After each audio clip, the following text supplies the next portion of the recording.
Afternoon, ladies and gentlemen. Hope you're all well. The UK national debt clock, boom, £3.1 trillion, growing at £5,000 a second. As we can see, I've already made a video on the national debt, to be honest, and yeah, it was probably quite a lot less than it is now on this video. But I was watching two things there. I'll get to the main thing, but I was watching this morning on Jimmy the Giant here, the evil decline of Britain's dystopian estates. It's quite a long video, half an hour long. Good channel, I quite like it. Jimmy the Giant, 634,000 subscribers.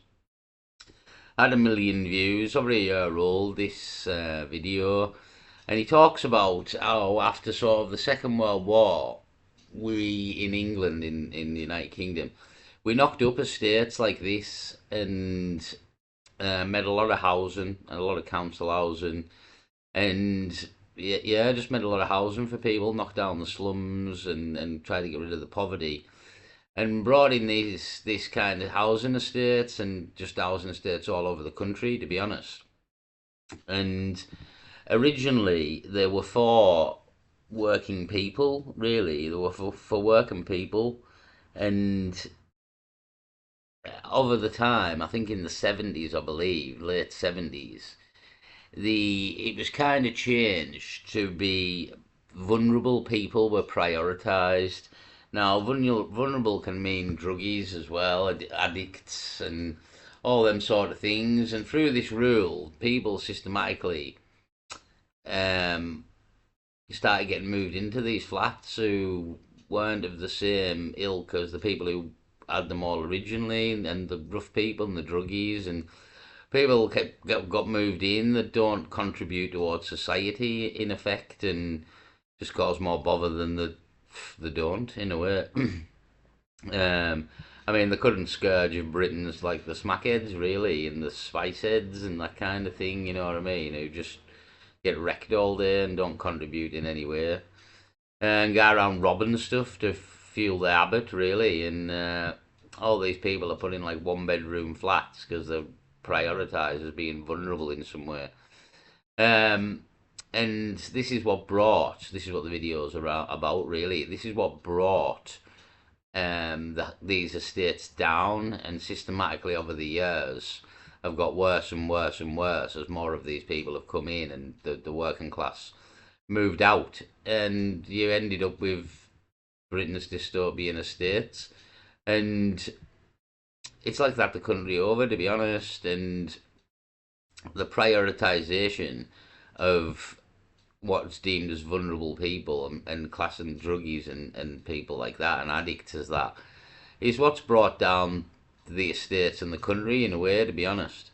And to me, it's Britain's dying. Like the UK is dying, and this is part of it. Why it's dying, because of what's happening right here, and this national debt and the inflation, and having to service this debt, and it's systematically killing the country. To be honest, the whole world's in this issue, but we are a small island, and that small island, with the say a population of 60 million, say 70 million, they have to service this debt.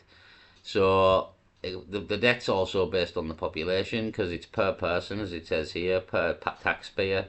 So I owe us £87,000 apparently to the Bank of England here.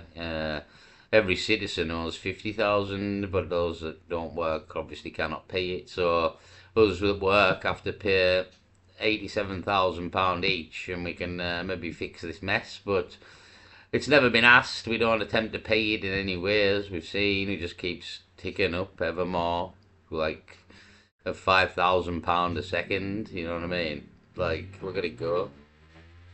So, what it was all about in the first place. Sorry about this, somebody with a noisy car there in the background. Or bike or whatever it was. I was watching this channel, Reasoned, and I've never seen it before. I only just found it today. But there's a lot going on. We've just had local elections. A lot of people saying Keir Starmer's finished. Well, a lot of things being done, and this last year's it must be on TikTok, obviously. Not something I have, so you kind of have to get the TikTok off the other YouTubers that do TikTok as well.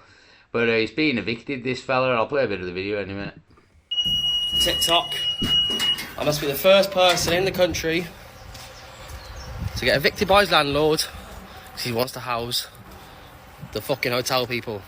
The mass evictions have begun. The Labour approach to ending asylum hotels has backfired massively, and the country is absolutely furious, including this guy. Literally got a text last night saying, you got a month's notice, maximum 2, want you to move out, we're redecorating, and we're not renting the property back out to you, pretty much. I don't know where I stand with that, or how it fucking goes down, or what the fucking crack is, but that's a text I received last night. He wants me out. Why? There we go. What do we do, guys? What do we do? Do you know what I mean? What do we do? And obviously these people will probably get their rent paid for by the government, which ever more increases the debt. I mean, if somebody wants to know as well, look at what this debt clock was on when the video started, and when I was 6 minutes in, and I'll go to at the end of the video and see how much the debt's increased in the time it took to make this video. So, as this fella says here, he's getting evicted because they want to put migrants in, and the government will probably pay the migrant rent, and he can put the rent up and probably charge more rent, because the government's going to pay it willy-nilly, then he can get off this guy or off a normal rentee. So, again, more bagwash, to be honest. I mean, another thing is, it's like when I was in Carlisle the other day on the Carlisle Cathedral video, the amount of empty shops in Carlisle was shocking to me, to be honest. Half of Carlisle's shops are empty, half of them. And it's just like this country is dying around us, like systematically dying. And there's all this talk lately. I've seen a few videos over the last couple of days that we're about to have a bit of a financial crisis in the UK that's coming upon us, and that the Chancellor of the Exchequer, who is in fact being tasked to deal with this, and usually these people as well don't have any qualifications in economics, not even a night school diploma, tasked with sorting this out, this debt, which we never sort out, we never pay. The talk about there was a talk of a £20 billion overspend last year or something. There is no overspend here. We just print this forevermore, like there's no tomorrow. And it kind of looks like it's all just fuck you to the ramifications. We'll just see what happens when we get to an uncontrollable amount of debt here, and the inflation is unreal, because that's kind of what's coming and happening. It's not stopping, as anybody can see here. This just keeps going and keeps going up, and I don't think everybody understands or grasps the relevance of this number and what's happening here, and what it means, and what it means to us and to everyone and to your future. And yeah, it's a real fucking important number, to be honest, and none of it's good. Nothing that's happening here is good. Look at it go. Like, it's unbelievable how fast this is going up, and none of us will ever see. I mean, you'd be lucky. You can cut it off here. These first three, possibly 4 numbers, you'll never see in your lifetime, you know what I mean? So, yeah, not only to make it worse, then now we're kicking people out to put migrants in, which the government will probably pay for, which will then escalate this even further at an even faster rate, thus crippling the country further. Also, next door, he owns a house next door. You've got the Romanian family living there. They're getting kicked out as well. So that's what I'm trying to say, guys. Look what Keir Starmer's done now. All his hard-working people are getting kicked out now. We've got nowhere to live. He wants to house them. So, people next door, Romanians, came over here about 15 years ago. Been non-stop working flat out. They've been given a 1 month's notice to fucking move out. Same as myself. There we go. Thank you, Keir Starmer. Wanker. Yeah, people Yeah, wanker. We all know that. I mean, who voted for this guy? You know what I mean? I didn't. So yeah, it is what it is. But apparently, there's just been a local election, and I think he's just been trounced at the local election as well. Though Starmer was what I was seeing there. Another report of the news today. Here we have more people and another person talking about Britain and the UK. And again, I was watching a few videos this morning about a lot of people leaving Britain and getting out of the UK. And again, because it kind of looks like doom is coming. Furious. So the UK government is now dishing out 5-year guaranteed rent contracts to private landlords. Not for ordinary Brits, not for young families, but for asylum seekers. Unbelievable. Yes, while you're out here refreshing Rightmove like it's Tinder, hoping for a miracle under 1,200 quid, That's what it's like. Sentro is offering landlords guaranteed cash, no hassle, fully funded by you. The same taxpayers who can't even get a doctor's appointment without begging and waiting weeks on end. Thousands of homes are being pulled from the private rental market, just as an entire generation of British people can't afford to leave their parents' house. And what's the government doing for you? Absolutely. Let's be clear. This isn't compassion. It's a two-tier system where the people who built this country, who work, obey the law and pay every bill, get pushed to the bottom, while those who just arrived get handed the keys. Loyalty means nothing. Saying as it is. Being British gets you nothing. This isn't a housing plan. It's a betrayal. Yeah. I mean, me being a white single male, I'm the lowest thing on the planet at this point, I think. And we are not staying silent anymore. Because if we don't speak up now, then who will? Yeah, and again, well, yeah, the people are the power, to be honest, but the people can't figure that out. And even then, it's like look at the riots of Southport. When you do try to make a stand, you're met with force, You're met with force. So it's kind of like everybody has to stand up, and I mean, everybody. But within that, everybody, it just can't work, to be honest, when you think about it, because within that, everybody, you have people who will just start violence and have ulterior motives and agendas, and it'll all just go to shit, as it so often does, to be honest. I think everything's too far gone to fix at this point. Well said. Betrayal absolutely is the one word to describe it. What a betrayal to the young people of this country who are. I don't know how old this lassie is here. I would say mid-20s possibly. I don't want to offend her if she sees this, if she's not that old. Um, yeah, I'd hate to be young. I'd hate to be young now. I'd hate to be 20-year-old. I'd hate to be 50. I'd hate to, you know what I mean? I feel sorry for a lot of parents and kids, to be honest, because this world, which the kids won't really know any different, because this is the world they were born into, and they don't know any different. They didn't know what it used to be like, so they don't know any different.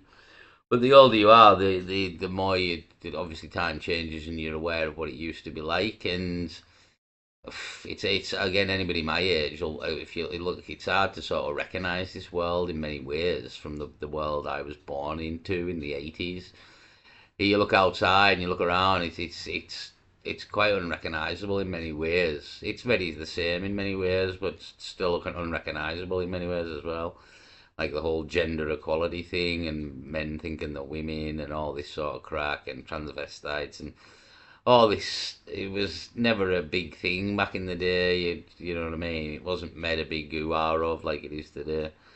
Um, Anyhow, back to this year, Britain and British and young and again a lot of people. I was watching a video this morning, and it was just about a lot of people working abroad off the computers, off the laptops, digital nomads, and that was kind of the way forward for the young ones now, and getting out of the country, which won't necessarily benefit the country in a tax purpose. I'm not sure. But the general consensus is get the hell out of here because this country's on its knees. are, working hard, working full-time jobs, sometimes actually quite big jobs, yet they're still having to live with their parents. I'm pretty sure at the moment the most common living arrangement for 18 to 30-year-olds is still living with their parents because they simply cannot afford private rented accommodation. The only way to live without your parents is to do some, house share with like 10 other people who are like messy students who just wreck the place, don't have parties late at night. I've been there. I absolutely hate it, right? What a slap in the face to the people of this country. And Nigel Farage tried to ask a question about this, trying to push. I think though, like again, you listen to a lot of these people who complain, and rightly so in a way. But to me, it's they don't fundamentally understand the problem, and this is the problem. This is the problem. It's the country's debt, which we owe to the Bank of England, apparently. So how can we owe money to ourselves? So it's not the Bank of England, is it? It's that's a bit of a lie. It's the bank of somebody, but it's not the Bank of England. We can't owe money to ourselves, and this is ultimately the problem. And it's not going to get fixed. This isn't fixing, as you can see. This number ever for more racking up here, just making the problem worse, making everything worse. And I think when I listen to a lot of people who chew the fat over what's going on and how to fix it and none of them ever ultimately know that this is the problem. This is your problem right here. This is why we're all going to be poor, because this doesn't stop. And it doesn't. This is just England. I could go to anybody, if you can go on your own, whatever country you're listening to this, the America one, you can add another another two numbers onto. I think they're 124 trillion in debt. A lot more population, obviously, so it kind of balances out. But in essence, it's the same shitstorm that we're in here. The depth just varies. Is the saying? The depth just varies, and the depth's connected to how many people you have in your country as well, to how much you owe per person, as this says down here. But ultimately, this is the problem we're having worldwide. It's the escalating debts that were escalated massively by COVID, which to a lot of people looked like a scam. And one of the biggest things that COVID accomplished, there was two things that COVID did. Got a vaccine in 80% of the people. The other thing it done was completely destroy the world's economies, because we spent money hand over fist.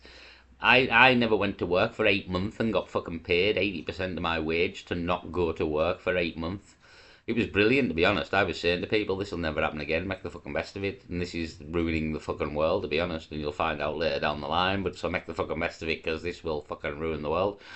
But nobody understands economics, it seems, and understands the debt and why it happens and who we owe it to. And not even me, in a way, because, well, why don't we ever pay this debt back? And you know what I mean? And I do understand it, but then it's still grey areas for me. Like, where's the limit? There's my question. What's the limit of this number? Where do we stop? Where did the Bank of England turn round to us and say, that's enough? You can't borrow anymore. You know what I mean? This is ridiculous. You can't pay this back. You're not paying it back. And there's a ceiling here, and this is the ceiling. So what is the ceiling of this number? Where can we go? And yeah, it's just a mess. It's a massive mess, to be honest. And everybody just cracks on because they don't think it affects them, but it does, because this is why everything costs so much. This is why everything's going up in price so dramatically. It's why no one can afford their bills. It's why we're having the cost of living crisis. It's why we are, you know what I mean? This is ultimately why. And I just see that, again, as this number goes, there's no stopping this. There's no fixing this. There's no attempt to fix this. So I often listen to these people, and I just think they don't understand the problem ultimately. And the problem is this. And we all need to band together to somehow fix this. This is how we fix the world. We need to get these debts back down and get the countries running again. And that's ultimately, but it's as if this is planned as well. That's the problem. This is kind of planned, that removing the gold standard in the 82 or 83, which Thatcher did in England, and Ronald Reagan, I believe, in America, give us the ability to print as much money as we want, and there's ultimately no ceiling with of sorts. When you had the gold standard, we could only print as much money as we had gold. So there was a ceiling, and a definite ceiling that was there, it was drawn out. This ceiling kind of just keeps going till inflation's too much and everything costs too much and we're all drowning in poverty is kind of the way of things. It's kind of like you've got to be rich now to survive. Labour to actually go for the right approach to stop the asylum hotels, which is stopping the boats. But Keir Starmer's response won't impress you, I don't think. Across the English Channel into our country, a 40% increase on this time last year. It's insane. Many coming from cultures that are somewhat alien to ours. Yeah, 40% increase. And we plan to house and home and feed and clothe these people. And again, this all costs money. And this is what's causing this. And this is probably higher than this. This isn't an official government thing. This is a guesstimate, in my opinion. This is a guesstimate, and I think it's lower than what the national debt really is at this point. And it's just amazing to me that this all happens in a way. And this is the entire nation is built on this. It's built on debt. It can only ever fail, to be honest. It can only ever go wrong. So yeah, 40% increase in asylum seekers as well. So more bagwash. They are being housed at a cost of many billions of pounds a year in hotels and increasingly in private rented homes. The effect on communities is one of a sense of deep unfairness, actually bordering on resentment. In Runcorn alone, there are 750 of these young men. Just in Runcorn. Is it not time to admit that Smash the Gangs was nothing more than an election slogan and not a policy? And isn't it time to declare a national emergency and to act accordingly? Prime Minister. Mr. Speaker, we are passing a borders bill with extensive powers to smash the gangs. These are terrorist-like powers that give powers to the police to intercept.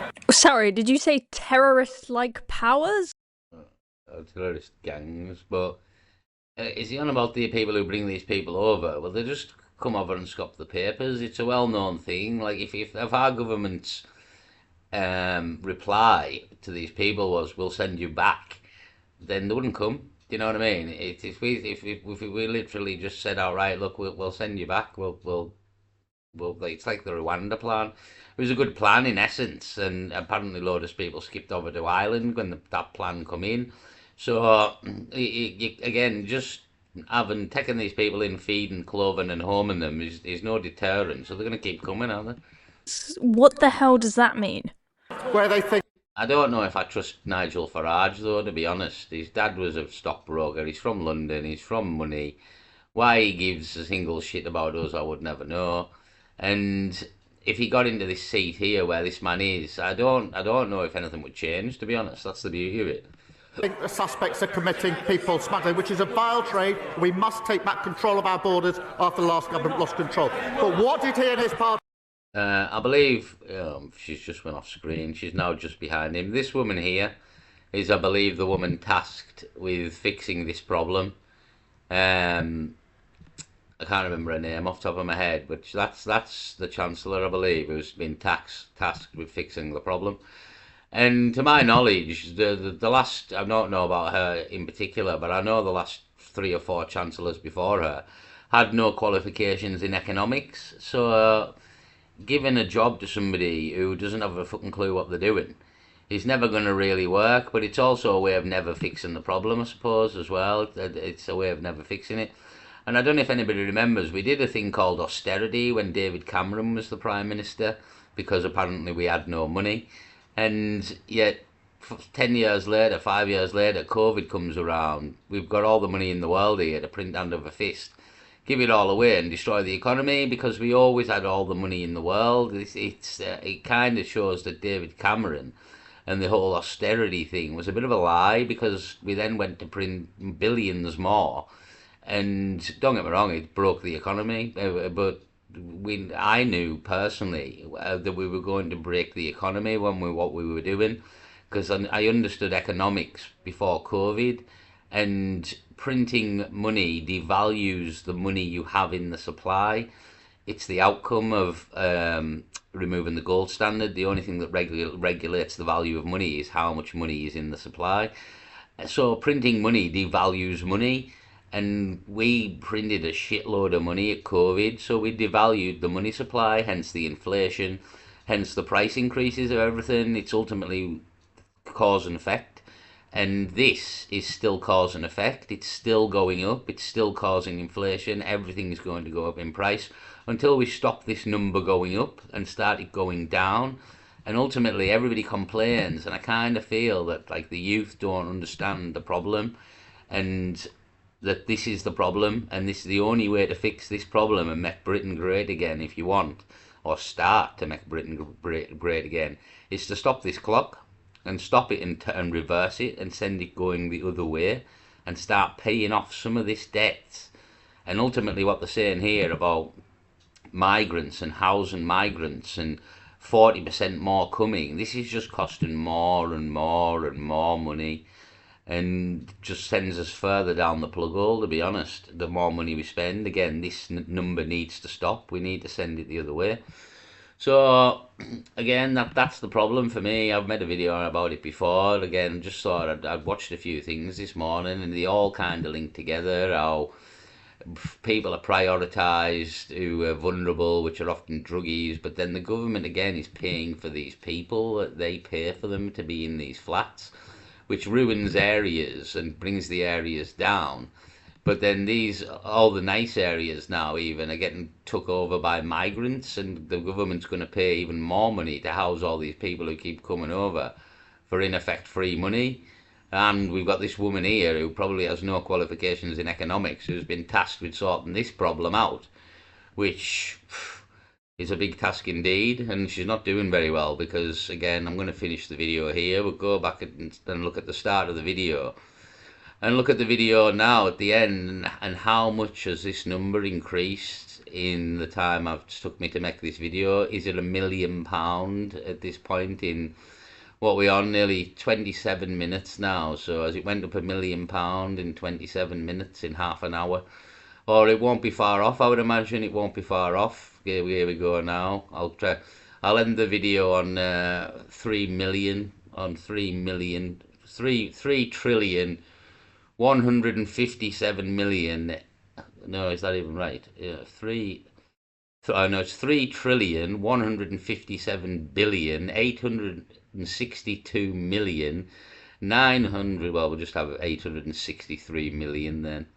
That's the national debt. 3 trillion 157 billion 863 million. Unbelievable. Absolutely unbelievable. I mean, yeah, well, just unbelievable. Peace.